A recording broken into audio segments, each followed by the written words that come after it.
We in marriage want to be perfect love to each other. So we a lot of times will quote in weddings and marriage retreats and all sorts of things.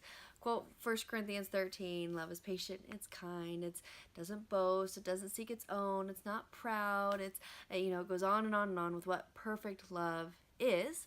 But we rarely actually embody that. And so I've been really challenged to embody what perfect love actually is. Like, what does it mean to be patient and to be kind, to always persevere, to not be self-seeking, to not be boastful, and to not keep a record of wrongs, to not be rude, to not be envious, to always have faith, always persevere, always have hope. Like, what does that look like? And the more you chew on it, the more you realize perfect love, to be perfect love, you can't have any needs of the other person. And I think that that's where in marriage we are really missing a big key to having a healthy, thriving marriage, is because we put our needs and expectations on each other.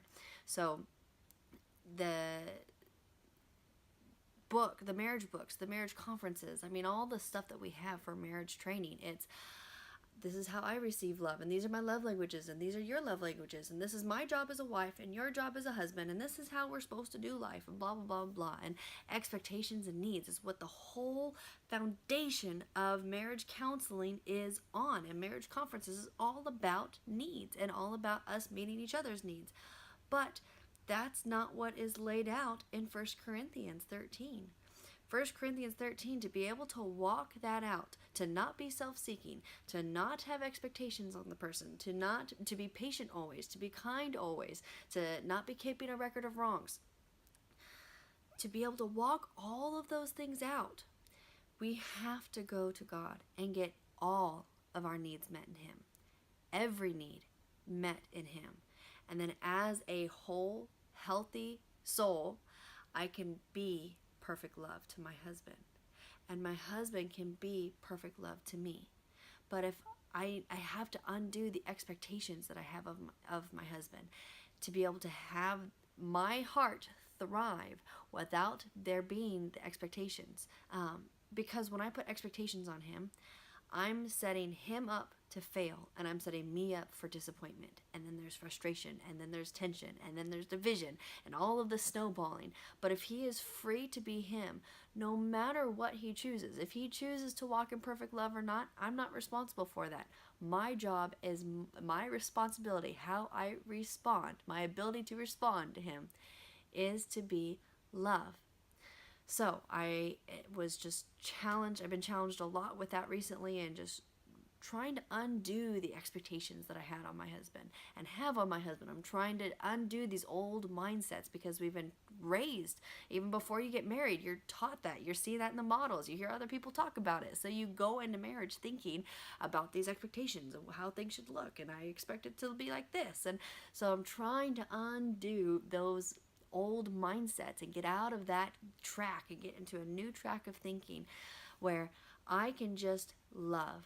And I don't expect him to take care of my heart. I don't expect him to do stuff around the house, or expect him to do stuff with the girls, or expect him to look a certain way. I can just be love, and then whatever capacity of love he wants to be is up to him. For me to put expectations on him puts me in bondage and puts him in bondage.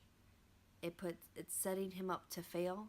It's putting boundaries on him, and it's setting me up for disappointment and offense and division and frustration.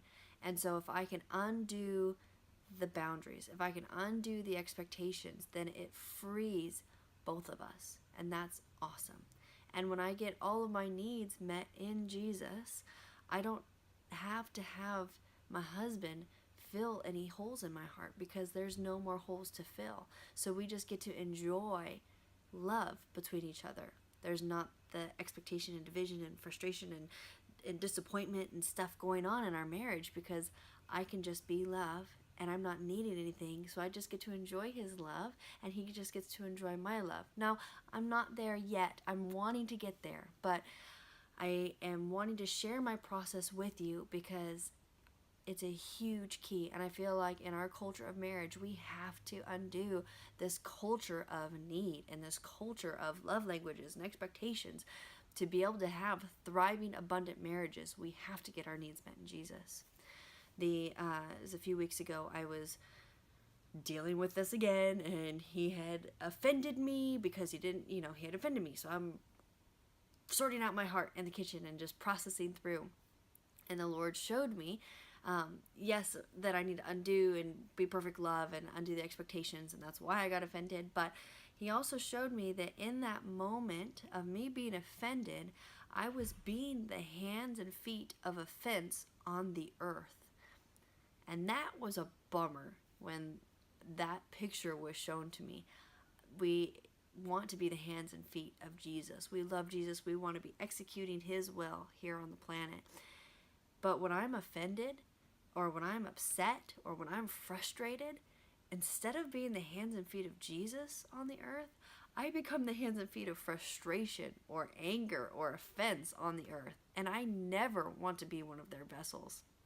So that, in that moment when Jesus showed me that, that helped me break the offense really quickly, because I never want to be channeling or a vessel of anything that is broken and darkness, and anything that's the enemy's plan. And I never want to be partnering with the enemy. So if that key helps you, then please run with it, because if we can break the back of need, and we can break the back of offense and break the back of division, we're going to see our marriages thrive. We're going to see our families thrive. We're going to see revival be breaking out in a different way, because we're going to be freeing ourselves from disappointment and the boundaries and the upset, frustration, and that tension. And the spouses are going to be freed. So let's run with this, and let's see revival in marriages, and let's see revival in families, to be perfect love without that expectation.